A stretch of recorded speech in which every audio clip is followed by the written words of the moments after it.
Hello, good evening and welcome to Joy News Prime. We are coming to you from our studios here at Kokomlemle in Accra. We are live on DSTV, channel 421, GoTV 125 and around the world on myjoyonline.com. I am Carlos Kaloni.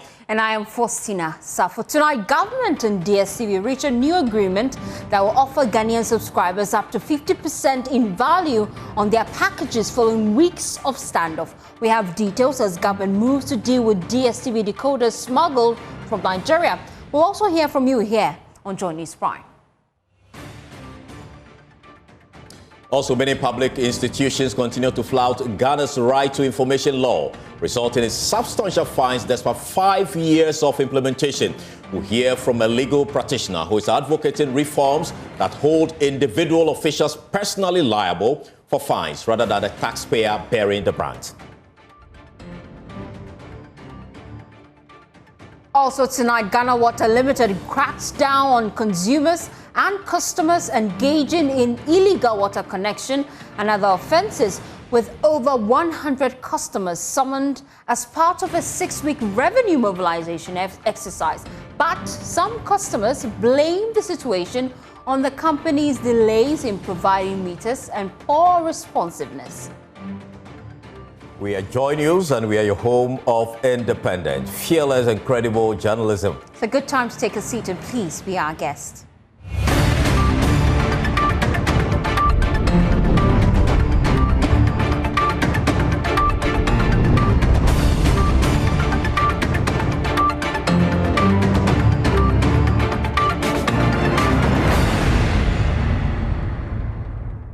Tonight, Govt and DSTV have reached a new deal to give Ghanaian subscribers between 33 and 50% more value on their packages after weeks of sign-off. From October 1, customers will be automatically upgraded to higher bouquet at no extra cost with more channels and live sport. Communications Minister Sam Nati George says the move will ease household costs while keeping DSTV commercially viable. The ministry is also looking at dealing with smuggling of DSTV decoders from Nigeria. Kenneth Jesse was at a press conference and now reports. To prevent sudden hikes in DSTV rates, the Ministry of Communications says it has instituted a quarterly review mechanism where every 3 months the committee will reconvene to assess the impact of the current adjustments, taking into account Ghana's economic stability, subscription patterns and consumer satisfaction. MultiChoice Africa has committed to implement an unprecedented increased value offer only in Ghana, and I repeat, only in Ghana, which will result in Ghanaian DSTV subscribers getting more services for less. Depending on the DSTV package or bouquet you use, subscribers will get between 33% to 50% more value. The new arrangement, effective from 1st October 2025, are as follows. For those who are on the Paddy bouquet subscription, you currently pay 59 Ghana cedis. When you pay 59 Ghana cedis, you get upgraded automatically to Access, which is valued at 99 Ghana cedis, and you get 35 more channels. The committee will reconvene in 3 months to evaluate the impact of this initiative. As part of the new agreement with Canal Plus, Sam George said Ghanaians seeking to join the DSTV service will now pay half the cost of acquiring a DSTV decoder and dish kit. In addition, MultiChoice Africa will provide a 555 Ghana cedi subsidy for the Zappa decoder and dish kit.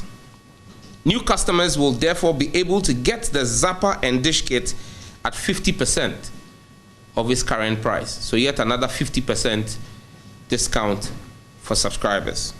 The government is moving to crush the booming black market in DSTV decoders smuggled from Nigeria, a practice that has over the years tempted Ghanaian households with cheaper subscriptions but drained the state of millions in lost taxes. The committee considered the issue of cross-border piracy of DSTV decoders from Nigeria into Ghana. which has for years deprived the state of tax revenue. It's transferred jobs from Ghana to Nigeria, denied unsuspecting customers of good customer service, and is actively working towards the decline of the Ghanaian local content creation space. To address this, the committee has recommended the establishment of a working group to comprehensively tackle this issue of cross-border piracy. Does the firm believe the new offer will ease the financial burden on households while keeping DSTV's operations commercially viable in the Ghanaian market? Increase in value, a real price cut, and are there viewers truly available to benefit from this? Also, will this close the gap with what viewers pay in Nigeria? Our research analyst, Caleb Ziblum, joins me in the studio with a breakdown of all that went on today. Caleb, I've just seen previous and new, but I know there are no new pricing. So tell me, what do you have for me?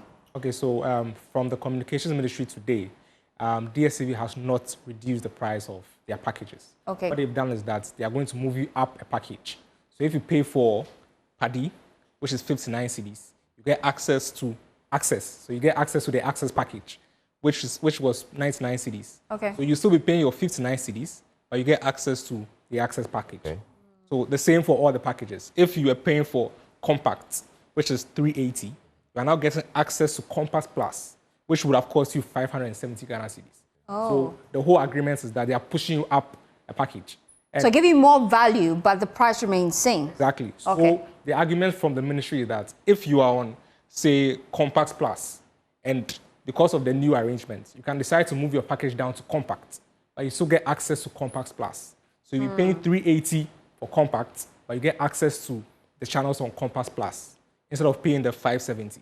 So now that's the new arrangement with the Communications Ministry and DSTV. But then if you look through DSTV, earlier this year, they had a similar package. Okay. So they call it a step-up promotion. Okay. So from January to about March, they have the same arrangement where they'll move your package up one step further if you are a subscriber with some terms and conditions. So this is the same thing that's happening right now. And then after March, the promotion stopped. And then from June to July, another promotion came in again, the same arrangements where they'll move you up a step up. So it's called a step-up promotion. And that was stopped till now that we have seen that there's a new arrangement between the Ministry of Communication and DSTV. And before all of this, the argument was that DSTV should reduce their price to come and match Nigeria's price. But then if you look at how much Nigeria pays for premium, that's 44,500 naira, which translates to 372 Ghana cedis. So even with the new arrangements, even though it's not a reduction, you'll be paying about 570 for a premium package. So the 570 you pay for Compact Plus, they'll give you premium. And that still is far higher than the 372 that you pay if you're using a Nigerian decoder. So those are the dynamics right now. Thank you so much, Caleb. Well, let's explore this further and bring in Ni Ama Dagadu. He is Corporate Affairs Manager at MultiChoice Ghana Limited. He joins us live with more. Thank you so much for your time. Now, we see that price reduction has been the main issue. Has there been a price reduction based on this deal that you reached with government? Evening. The arrangement is to offer customers more value. We believe that customers can make huge savings if they take up this offer that will guarantee them more content. For example, if you look at the comparison between Compact Plus and Premium, for example, you save about 34%, which is much softer on your pocket as compared to previously when you would have paid 865 Ghana cedis. So in terms of, for us, we look at it as more value that we bring to the customer where you make a huge saving that will impact positively the bottom lines for your home. And what compromise did you have to reach to make this deal with government, really? It's been a very smooth interaction, particularly the last couple of days since this whole interaction started in September. It's been very cordial, and the kind of commentary that you see on social media is very different from the kind of discussions that we had during the negotiation period. And we're extremely happy that we've been able to arrive at a point where we are bringing up to 50% value to our customers and making savings of up to 50% for every customer. And is there any loss of revenue with this new deal? For us, we think that this is a win-win for everyone. Customers win. We win as well because we are able to bring the great content that we have and make even more content available to our customers. This is where we look at it from. So it's a huge win-win for everyone. And then finally, you're raising concerns about the infiltration of the Nigerian decoders into the Ghanaian market. How do you plan to deal with that? You're pushing for a policy to regulate that, aren't you? I think that in the first place, it's absolutely wrong to be purchasing a service that's available in your country from another country. And the minister clearly stated that, one, you're creating jobs on the other side. Two, you're denying your country of the needed revenue that it requires on this side. Three, you're creating a disincentive for jobs in your own country. And we're extremely happy with the current arrangement that we have with the ministry, where there's going to be a cross-sectorial approach to dealing with this menace that they've come to live with. Thank you so much for your time here on Joy News 5. Most welcome. Well, at Joy News, we took this to the street, and some of you have been sharing your views on the increased value. Too much for us. I know they like ball, but sometimes I do watch some matches. So I wish to get DSTV for my room inside. But I see the way that they talk, they complain against the price and those stars there, make my mind go far, far, far. So if they feel make the DSTV price come down, we already. Even though if you want to increase the number of channels and they don't have the money to pay the fee for the subscription, it will still come back to the same problem.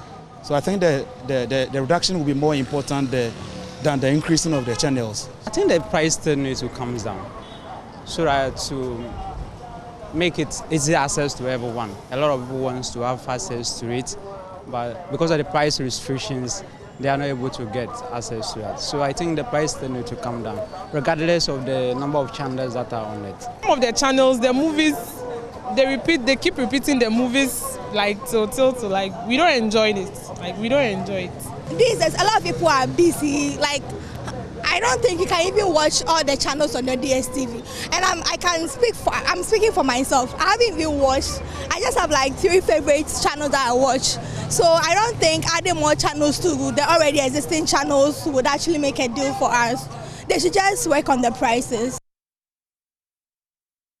Breaking the law, breaking the bank. Ghana's right to information law is facing significant challenges with key governance institutions, including the Ghana Police Service, Commission on Human Rights and Administrative Justice, SHRAJ, and Parliament, accumulating millions of cedis in fines for non-compliance. Between February and July 2025, the RTI Commission imposed penalties totaling approximately 5.6 million Ghana cedis on at least 60 public and private institutions. Here are excerpts of the investigative piece. The RTI law, a person may request information from a state or a qualifying private institution by writing a letter addressed to the information officer of the institution. The information officer is to provide the information within 14 days if the information is not exempt. If the information officer does not provide the information within 14 days, then the requester can appeal to the head of the institution, which gives the head of the institution 15 days to provide the information. If the head of the institution does not provide the information, then the requester can file a complaint to the RTI Commission or the High Court. The RTI Commission may impose a penalty on the institution depending on the circumstances of the case. The Commission decides to impose administrative penalty on an institution. There are certain factors that we consider in doing so. Some of them we consider the responsiveness of the institution involved. Now, Corruption Watch investigations have uncovered that some key governance institutions which should be promoting access are refusing or failing to comply with the law by denying access to information requested by citizens. This refusal or failure to provide the requested information has led to the imposition of fines by the RTIC. The records show that as of the 16th of July 2025, the RTIC had imposed penalties of approximately 5.6 million Ghana cedis in 76 determinations involving 64 separate institutions. The executive secretary of the RTIC stresses that the fines imposed do not serve as a substitute for the information that is imposed to be released to an applicant. A fine is never a substitute for information being. Once you are compelled to pay the administrative penalty, it does not automatically erase the fact that you have to provide the information. Providing the information becomes mandatory, it becomes a directive of the Commission. Meanwhile, the list of violators of the law is long and includes oversight bodies such as the Commission on Human Rights and Administrative Justice, SHRAJ, which is yet to pay a fine of 30,000 cedis.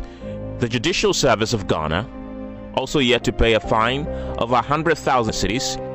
The Attorney General's Department, also yet to pay a fine of 50,000 cedis. The Public Procurement Authority, PPA, also yet to pay a fine of 100,000 cedis. The Ghana Police Service, which has paid 450,357 cedis. Well, thankfully, the co-chairman of Citizens Movement Against Corruption, Edem Senano, joins us live here on Joy News Prime. We appreciate your time. We just heard earlier in the day from a private legal practitioner suggest that moving forward, leadership of these institutions who refuse to give us information should be surcharged. Your thoughts? Well, yes, I think that some work has been done looking at rules. I think the Committee on Civil Legislation in Parliament is supposed to be looking at putting in place rules that will move from just the institution to looking at the officers who are responsible for providing such information and the kind of fines or sanctions that would apply when they fail to. So yes, that's certainly a very important call. And I think that there's some work already and some thinking in that space. And then the bigger concern really is that the payment of the fine does not negate the fact that you still have to provide the citizen with the money, the information they're seeking for. But then this institution still fail to do same. What's your thoughts on how it actually negates the whole purpose of the RTI bill in the first place? Well, absolutely. The fines simply are, at this point, a reflection of the delays and the refusal to, as it were, align with the law.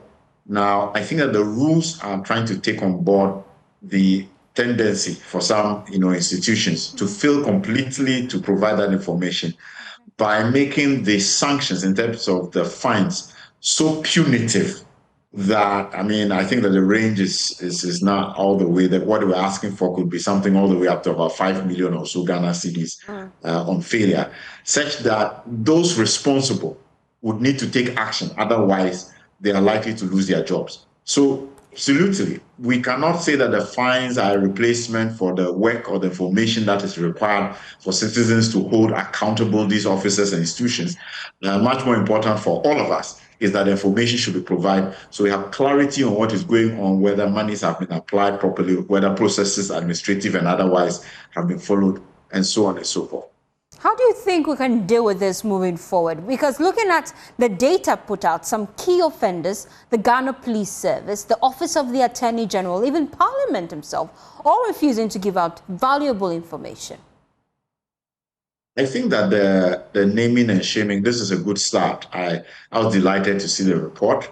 I think that we should turn the narrative to focus on the heads of these institutions. So we should be asking the head of SHRAJ, why do you owe this amount? We should be asking the minister in charge of education or the Ghana Police Service, why you would rather pay as much as 400 and whatnot thousand, which is taxpayers' money. It's not personal money. Let's call the names of these individuals because they are ultimately responsible for these losses, which means that some other aspect of the operational work of these institutions is going to suffer because that was not part of the budget that was approved. So these are issues that we should ask them and make them feel the heat on such issues so that they'll pay more attention to ensuring that the information that are being requested for by citizens and other parties are being provided. Thank you so much, Edem Senanu, for your time here on Joy News Prime. Away from the Ghana Water Limited is cracking down on customers engaging in illegal water connections and other offences, with over 100 customers summoned as part of a 6-week revenue mobilization exercise here in the Greater Accra region. This move aims to address the significant challenge of commercial water losses, which hit 52% in December 2024, alongside technical losses. The company has been grappling with substantial revenue losses due to illegal connections, with nearly 1,500 cases uncovered across 12 operational districts between the late 2024 and early 2025. Here's Acting Managing Director of Ghana Water Limited, Adam Mutawakil. One major challenge that has confronted the utility service providers, especially the Ghana Water Company, has been losses, both technical and commercial. And that is the reason why the GWCL and the World Bank have put together stakeholders here in Accra in order to deliberate over the challenge and find some lasting solutions. The acting managing director of the Ghana Water Limited, Adam Mutawakilu, has revealed that as of December 2024, the company was doing about 52% losses in revenue. Our non-revenue water was about 52% as at December 2024. So after a few months in office, I begin to understand how the system operates. And from July, I started implementing my policies. December 2024, it was 52%. Yes. Non-revenue water. In order to tackle the challenge, the MD has put together a revenue assurance team to hit the ground to look at what exactly the challenge has been. Some people, there's an installed meter, but they have an alternative line to their premises, said that they will use water in their premises, but that volume of water will not pass through the meter. Other customers, other people, not even customers, they have illegally connected water to their premises and using it. They are not on our records, so then we do not have any way of billing them at all. Others can even go to the extent of damaging the meter that has been installed there, so that the meter cannot record the volume of water they use. What we are losing is huge. We have already gotten 4.4 million billion out of that. 4 million Ghana cedis. The MD said the changes in the last few weeks has resulted in some revenue gains as well as a decrease in the percentage of losses as recorded in August 2025. In August, we've seen an improvement in revenue by 20%. And August non-revenue water dropped the non-revenue water dropped to 50. We expect that September we should see a further drop. Now, one of the key stakeholders in all of this conversation is the customer, and an association is represented here as part of the conversation. That is the Water Users Association. Yeah, the illegal connection that people are doing, to me, I know that because of the meter that people pass illegal way to sell for them. I mean, I propose that the Ghana government should give them meter in the moderate way, so that everybody can be getting the meter anytime they need it, so that illegal connection will stop. From the Labadi Beach Hotel here in Accra, I am James Savaji for Joy News. Away from that, policy think tank Imani Africa is demanding a full audit of the Gold for Oil program, alleging opacity, fiscal leakages and governance failures. The report warned that weak reconciliation processes have left the state exposed to revenue losses estimated at 7.2 billion Ghana cedis. But former boss managing director Edwin Provençal insists the program was transparent, urging that any wrongdoing should be left to the law to determine. We'll hear from him shortly, but first, here's a report by my colleague Max Agwaba that captures the full Imani audit report. And he says the assessment concludes that the program intended to stabilize foreign exchange reserves was compromised by systemic vulnerabilities that created deliberate corridors for revenue loss and potential illicit enrichment. It says key findings from the forensic review revealed the gold leg of the program operated without foundational contracts between the Bank of Ghana, BOG, and the Precious Minerals Marketing Company, PMMC. It concludes that these are not mere administrative lapses, but the product of a deliberate architecture of obfuscation designed to frustrate oversight, conceal leakage, and undermine accountability. A supplementary investigative brief highlights specific serious concerns regarding the conduct of former BOST officials and an allied company, suggesting they were central architects of a scheme that exploited the gold for oil program. It says evidence points to undisclosed offshore assets, potential trade-based money laundering, and breaches of fiduciary duties. Imani says the analysis found that while approximately 7.5 billion in import tax exemptions were lawfully granted, the absence of transparent reconciliation downstream has left the state exposed to revenue losses estimated at 7.2 billion cedis. It also states that the gold for oil program was exposed to high-risk corporate actors. It says all international suppliers selected for the gold for oil program were found to have serious due diligence concerns. These companies exhibit opaque ownership structures and have been flagged in international reports for connections to sanction-sensitive trading flows and money laundering networks in high-risk jurisdictions like Dubai, Cyprus, and Switzerland. Money Africa and its associates are urging the President and Government of Ghana, the Ghana Revenue Authority, the Auditor General, and relevant law enforcement agencies to initiate a comprehensive forensic audit, a full vessel-by-vessel and ounce-by-ounce forensic audit to trace the entire chain of the gold for oil program. Imani wants government to initiate clawbacks and prosecutions, recover lost revenues through retroactive tax assessments, and pursue criminal prosecution of culpable individuals and companies under anti-money laundering and procurement laws. It concludes by saying the gold for oil program has exposed Ghana to significant fiscal erosion and international reputational damage. Delay in enforcing accountability is complicity. It says the time for decisive action to recover lost revenues, restore institutional integrity, and hold the architects of this scheme to account is now. Well, the former managing director of the Bulk Oil Storage and Transportation Company Limited, Edwin Provençal, has brushed aside claims of fiscal leakages and governance lapses in the gold for oil program.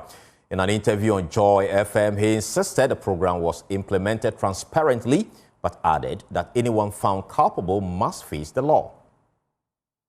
The Due for All initiative was run very transparently and according to corporate governance practice. And this can be found out from the findings of the audit report of BOST and Bank of Ghana. Maybe Imani has a hunch, or maybe I haven't seen their report. Talk about tax exemption on oil. There's no tax exemption on oil. The margins are put on by MPA. So when we import oil, MPA puts on the margins before it goes to the consumer. So I wonder where tax exemptions on oil came from. It really bogged my mind. On the alleged 7.2 billion leakage, BOST made a profit of 400 million Ghana cedis, as stated in their audited account. Bank of Ghana also reported some losses, attributing it to some forex and other losses. And it was stated clearly in Bank of Ghana's audited financial report. Unless these two reports are in doubt, those are the facts. On governance and transparency, Bank of Ghana appointed CBG as the collection bank. The same Bank of Ghana appointed another company as the collateral manager. And no product could have been lifted without the explicit approval of these two entities supervised by Bank of Ghana. Well, the report is also recommending that you be prosecuted. Do you agree to this? Oh, I think if there are untoward findings, the law should proceed. But I mean, the program was very transparent, from the Ministry of Energy all the way to we, both as an agent for Bank of Ghana. I think we have been very transparent. Well, you're still watching Joy News Prime. We'll take a short breather. We'll return with more. Please stay.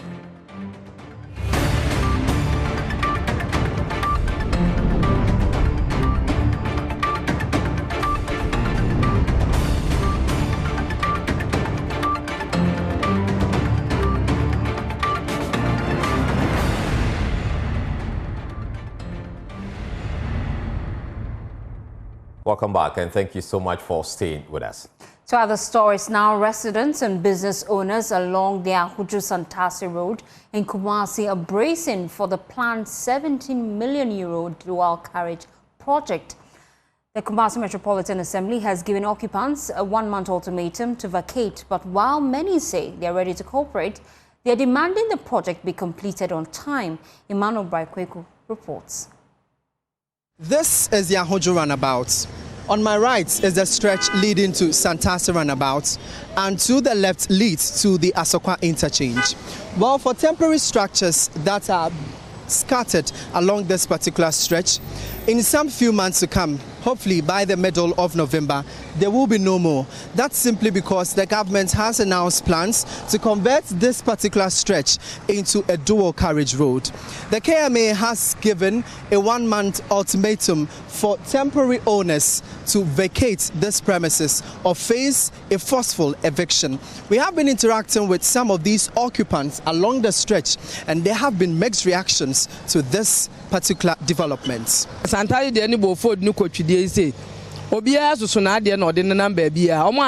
Santase Kochi Road is worse. The traders are now hawking. We are scared they won't complete this on time.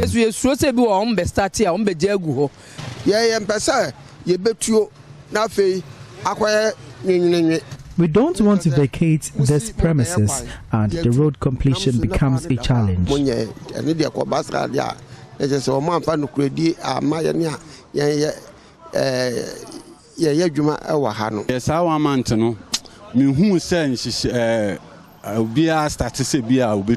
Everyone is looking at the government to compensate them before they vacate.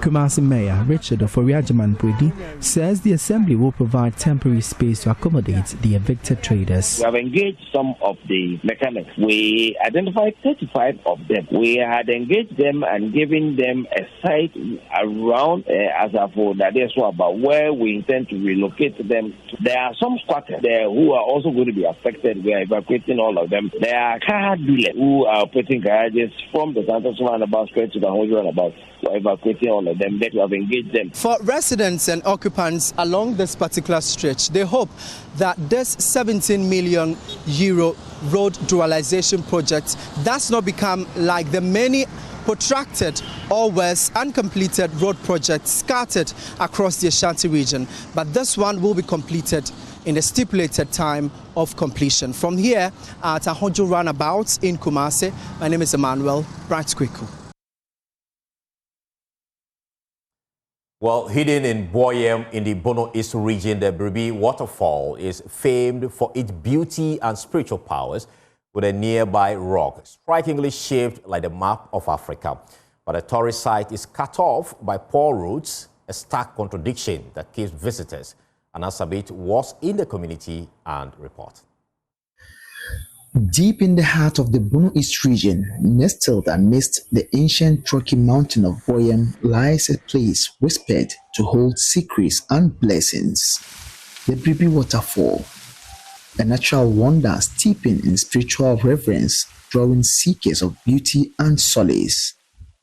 For generations, they've looked to this waterfall born from these rocky mountains above us for protection, for guidance, especially in time of trial. We call here the Bribe waterfalls.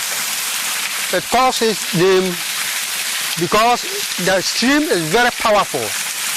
And secondly, if you drink this water, you will never die in somebody's place unless you commit the community.